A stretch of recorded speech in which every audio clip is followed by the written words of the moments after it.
여러분 안녕하십니까? 7월 8일 수요일 뉴스투데이입니다. 코로나 확진자 수가 세계 최대인 미국이 WHO, 세계보건기구를 전격 탈퇴했습니다. 트럼프 대통령은 WHO가 중국을 싸고 돌다 코로나를 제대로 막지 못했다고 비난해왔습니다. 지금 트럼프 대통령의 머릿속엔 4개월 뒤 대선밖에 없을 텐데요. 홍콩 문제도 그렇고 외부의 적인 중국을 때려 보수를 결집시키려는 속내도 읽힙니다. 윤지훈 기자의 보도입니다. 미국이 세계보건기구 WHO의 공식 탈퇴를 통보했다고 AFP 통신이 보도했습니다.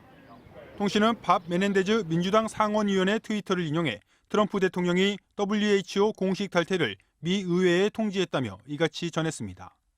탈퇴 효력은 지난 6일부로 발효됐으며 관련 내용은 안토니오 구테우스 유엔 사무총장에게도 전달된 것으로 알려졌습니다. 앞서 트럼프 대통령은 지난 5월 29일 WHO의 행태를 비판하며 관계를 끊겠다고 최후 통첩을 보냈습니다. WHO가 중국 눈치만 보다가 코로나 초기 대응에 실패했다는 이유입니다. We will be today terminating our relationship with the World Health Organization and redirecting those funds to other worldwide. 미국은 지난해 기준으로 WHO 연간 예산의 15%에 달하는 약 4억 달러, 우리 돈 4,900여억 원의 자금을 지원하는 최대 지원국이었습니다. 이런 가운데 WHO는 코로나의 공기 감염 가능성을 인정했습니다. WHO는 공공장소, 특히 혼잡하고 폐쇄돼 환기가 잘 되지 않는 환경에선 공기 전염의 가능성을 배제할 수 없다고 밝혔습니다. 그러면서 새로운 증거가 있지만 확정적이진 않다며 조만간 코로나 전염 방식에 대한 자료를 정리해 발표할 예정이라고 전했습니다. 한편 WHO는 코로나 확산세가 여전히 가속되고 있다며 아직 대유행의 정점에는 이르지 못했다고 우려를 표했습니다. MBC 뉴스 윤지윤입니다. 이미 1,000억 원대의 환매 중단, 즉 돈을 돌려줄 수 없는 상태가 된 옵티머스 자산운용. 대표 등 경영진 3명이 구속됐습니다. 사기 행각을 위해 정관계 로비를 했는지에 검찰 수사가 향할 것 같습니다. 김세로 기자의 보도입니다. 수천억 원대 펀드 사기 의혹으로 검찰 수사를 받아온 옵티머스 자산운용 김재현 대표와 경영진이 구속됐습니다.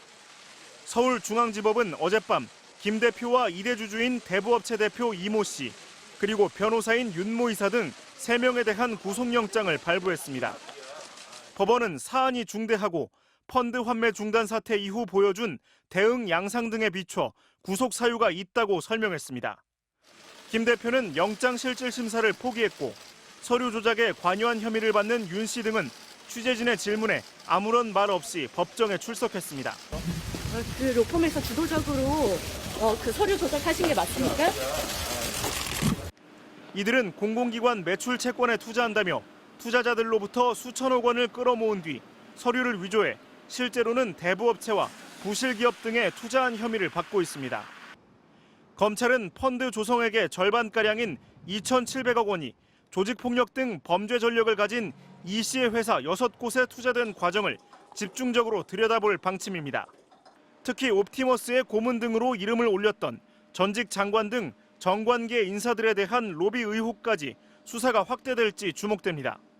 검찰은 2년 전 해외로 도피한 이혁진 전 대표의 소재를 파악하고 펀드 판매와 관리를 맡은 NH투자증권, 예탁결제원에 대한 조사도 이어갈 방침입니다.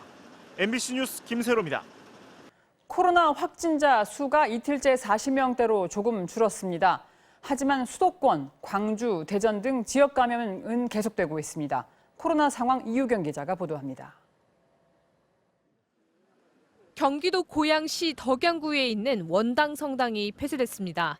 지난 2일 이 성당을 다닌 교인과 교인의 딸, 손녀 등 3명이 코로나19에 확진된 데 이어 교인 5명이 추가로 양성 판정을 받았습니다. 성당 교인들이 연달아 확진 판정을 받자 방역당국은 교인 620명 전원에 대한 전수조사를 결정했습니다. 여기는 이제 안 돼요. 안 돼요. 여기 6시까지밖에 검사 안 하고요. 보건소에 가셔야. 광주에선 광륵사와 관련된 첫 확진자가 나온 지 불과 열흘 만에 이른바 N차 감염이 사우나로까지 확산돼 누적 환자가 92명으로 늘었습니다. 집으로 바로 가시고 들리시면 안 돼요. 검사 나올 때까지 기다리세요. 대전에선 어제 하루 확진자 5명이 추가됐습니다. 대전 서구에 더 좋은 의원을 방문한 50대 남성이 확진 판정을 받아 관련 확진자가 11명으로 늘었고, 대전 중구의 한 백화점은 30대 직원의 어머니가 감염된 데 이어 이 직원까지 확진 판정을 받아 이틀간 임시 휴장에 들어갔습니다. 현재 수도권과 광주 등에서 유행 중인 코로나19 바이러스 유형은 유럽과 미국에서 유행하는 GH 그룹입니다. 지난 5월 초 이태원 클럽발 집단 감염 이후 GH형이 주로 검출되고 있는데, 올 초 중국 우한 교민이나 신천지 교인에게서 나온 SV 그룹과 다릅니다. 방역당국은 이 GH형의 전염력이 기존 바이러스보다 6배나 높다는 연구 결과도 있지만, 마스크 착용과 손 씻기 등 방역 수칙을 준수하면 막을 수 있다고 설명했습니다. MBC 뉴스 유교입니다. 트럼프 행정부가 온라인 수업만 수강하는 외국인 유학생들을 퇴출하겠다는 방침을 밝히자 미국 대학들은 혼란만 초래하게 될 거라며 반발했습니다. 우리 정부는 이번 조치로 한국인 유학생들에게 피해가 없도록 미국과 협의하겠다고 밝혔습니다. 워싱턴 여홍규 특파원입니다.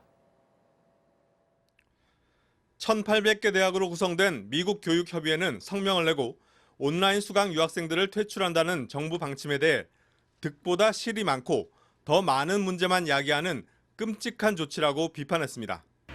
230여 개 공립대와 주립대가 속한 공공대학 연합은 이번 조치는 불공평하다면서 정부는 유학생들이 미국 대학에서 공부할 수 있도록 최대한의 유연성을 발휘하라고 촉구했습니다.